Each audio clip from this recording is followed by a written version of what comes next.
కొంతమంది సీవీలో ఎక్స్పీరియన్స్ పెడతారు, ఉన్నా లేకున్నా ఎక్స్పీరియన్స్ పెడతారు, రైట్? సో అది ఎథికలా అనెథికలా, పెట్టాలా వద్దా అనేది నేను చెప్పను, నేను దాని గురించి మాట్లాడను కూడా. బట్ మీరు ఒకవేళ ఆ స్టెప్ తీసుకుంటే, లైక్ పెట్టారనుకోండి, ఎట్లా ఉంటుందంటే ఇంటర్వ్యూకి వెళ్ళినప్పుడు కానీ, ఫోన్లో మాట్లాడినప్పుడు కానీ, లేదా టీమ్స్ కాల్లో మాట్లాడినప్పుడు కానీ మీ చిన్న మెదడులో అదే గుర్తొస్తూ ఉంటుంది.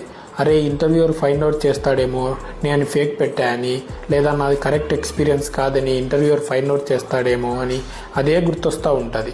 ఇంటర్వ్యూర్ ఏ క్వశ్చన్ అడిగినా మీకు అదే గుర్తొస్తూ ఉంటుంది. ఒక సైడు ఇక్కడ ఆలోచిస్తూ ఉంటారు, ఇంకొక సైడు ఆన్సర్ కూడా చెప్పాలా, రైట్? సో ఇక్కడ నేనేం చెప్తానంటే, whatever you do, whatever you put on the CV, first of all మిమ్మల్ని మీరు బిలీవ్ చేయాలి. I mean like that is my experience, that is how you project, that's me, that's my past, that's my experience, right? And then all these questions and doubts ఎలా అంటే interview door దగ్గర వదిలేసేయండి interview start కాగానే.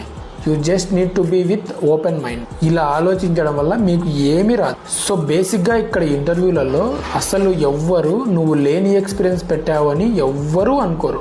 మహా అయితే ఎట్లుంటదంటే, నువ్వు answer చెప్పలేకపోతే నువ్వు నర్వస్గా ఉన్నావు, లేదా ప్యానిక్ అవుతున్నావు, లేదా దూరం నుంచి వచ్చి టైర్డ్ అయిపోయావు అనుకుంటారు తప్ప ఈ ఫేక్ ఎక్స్పీరియన్స్ పెట్టావు అని చెప్పేసి ఎవ్వరూ అనుకోరు, అన్లెస్ నువ్వు చెప్తే తప్ప. అఫ్ కోర్స్ ఎవరు చెప్పరు కదా. సో అవన్నీ వదిలేసి just focus on the interview. Be present. Don't think about the past and the future, and don't think what you have and what you don't have. Just interviewers ఏం అడుగుతున్నారు, నువ్వు ఏం answer చెప్పాలి అనే దాని మీద ఫోకస్ చేయి. I hope this information helps you.